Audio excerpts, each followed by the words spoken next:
All right, here we are back at the Leadership Help Desk and our marketing series for small business.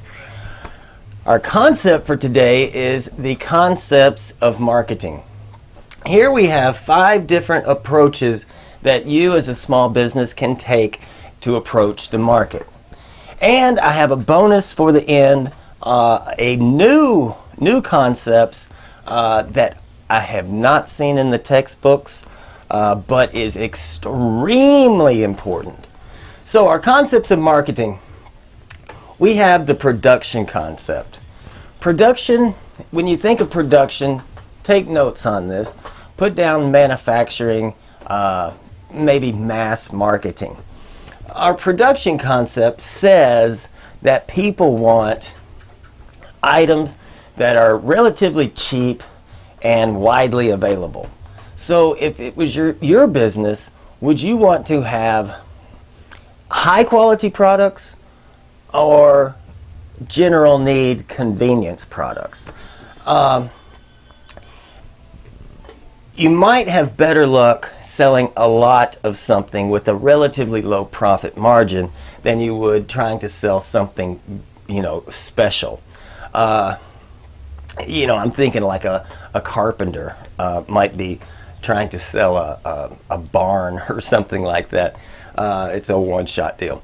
Okay, so examples of the production concept. VO5 shampoo is what I use. I don't know why, but it's cheap and it's in every store here. Just look at your grocery store. A lot of production concept products there. Our next concept is the product concept. Now this says, take notes, that people want something special. And I know this goes into product categories as well, but actually examples are, say, Harley Davidson or Apple computers. Those are something that are special. Yes, they're mass produced, but it's something special.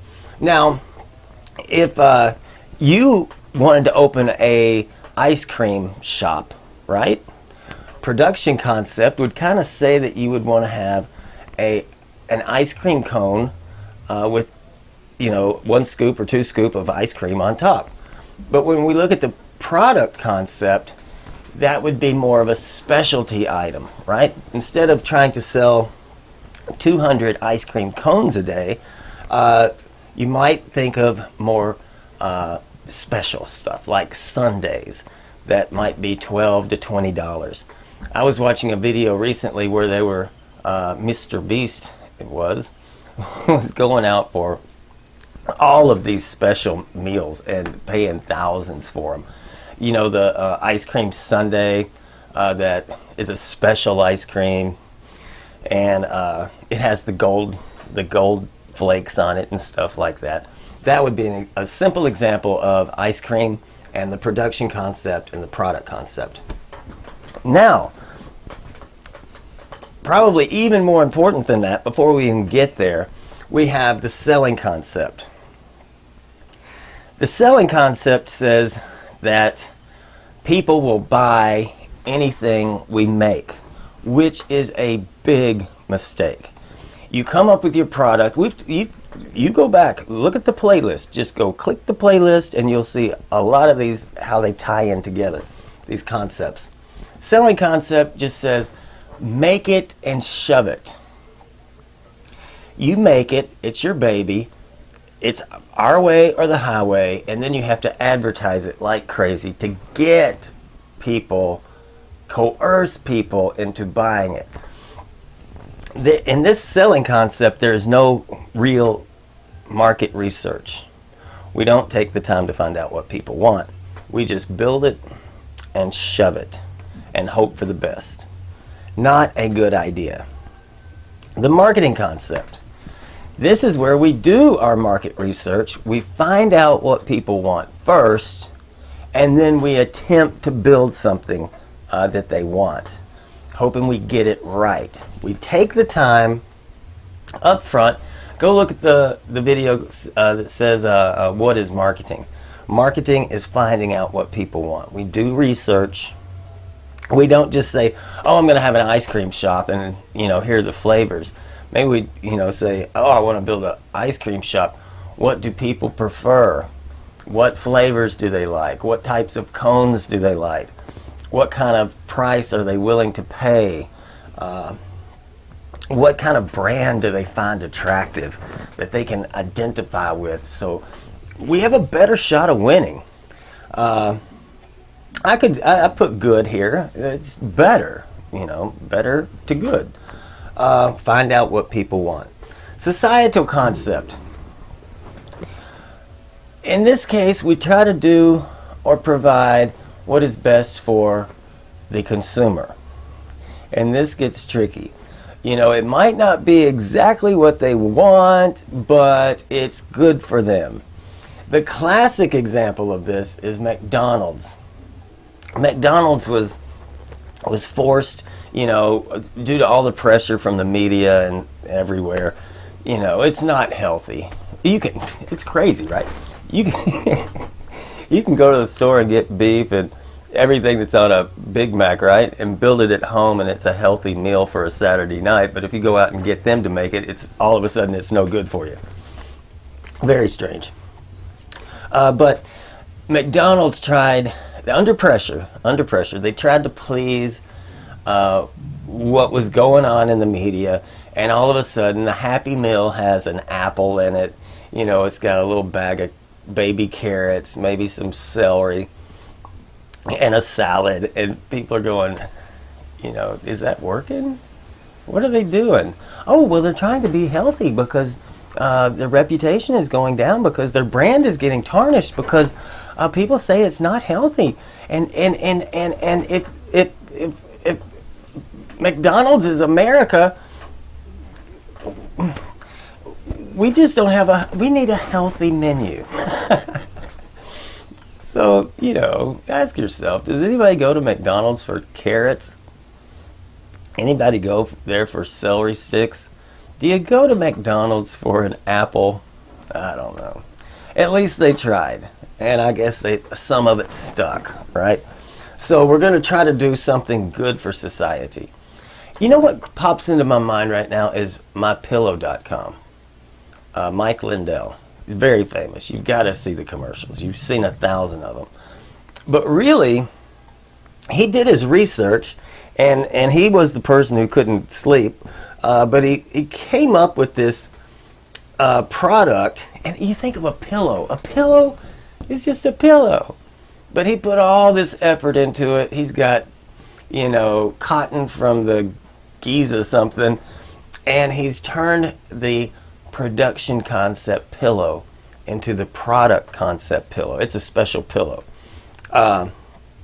And he is doing this for society.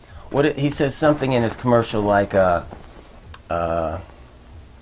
sleep is important to your health, and my pillow is important to your sleep. So he's in the health business, right?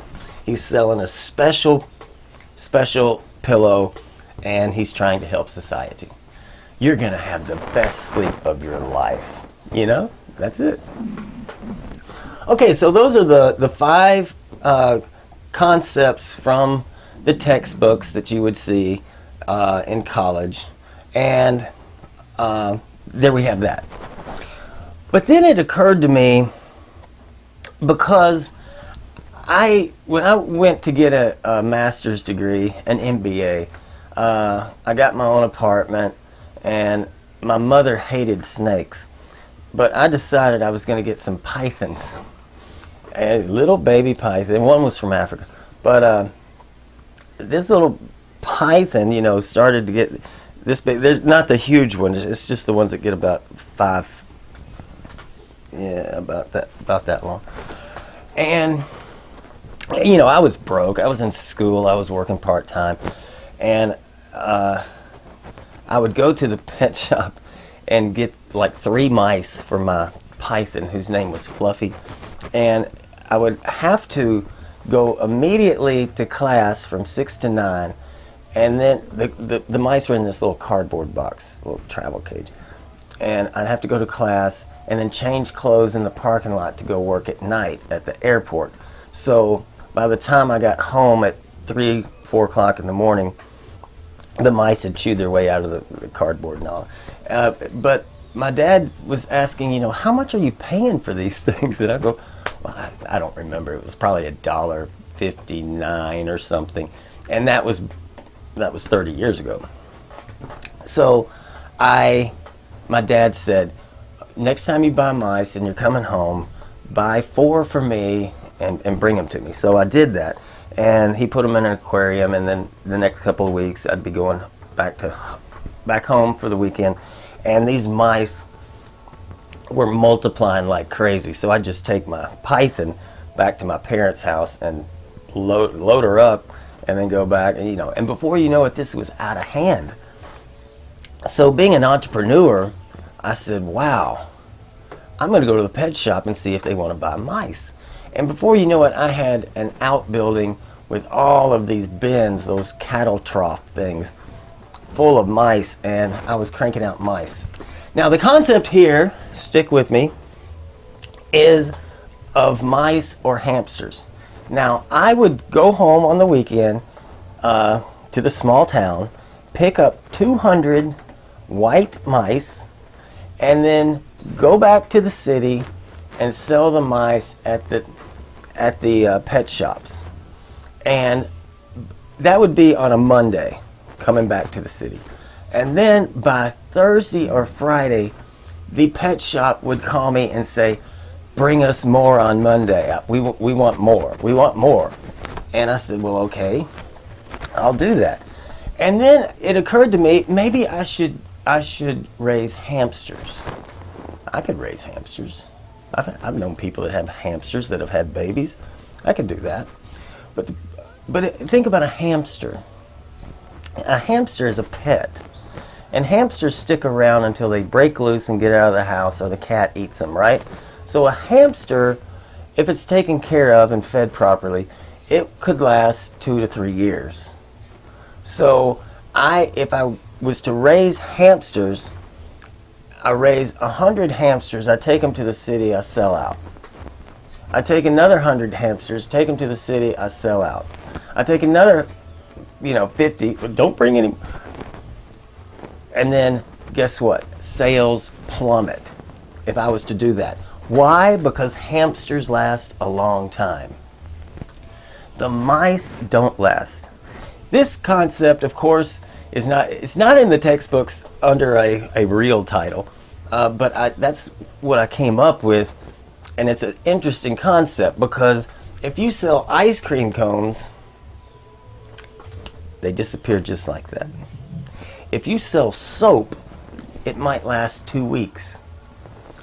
If you make a weed whacker, it might last 2 years. If you make a Toyota truck, it might last 30 years. So when you're thinking about your small business, I've got a Toyota truck that's a 2000. This is 2020. It's 20 years old. Think about that. Toyota set out to make a good truck. And now 20 years later, it's still on the road. I got another one coming up too. So I haven't needed a truck because it still works. So they haven't sold a truck because it lasts so long. I don't want to be accusing Apple, but Apple makes hamsters that last a long time. But I think there's a little gizmo in there that says, your time is up. Time to buy a new Apple. So they're controlling this. Okay, so mice disappear quickly.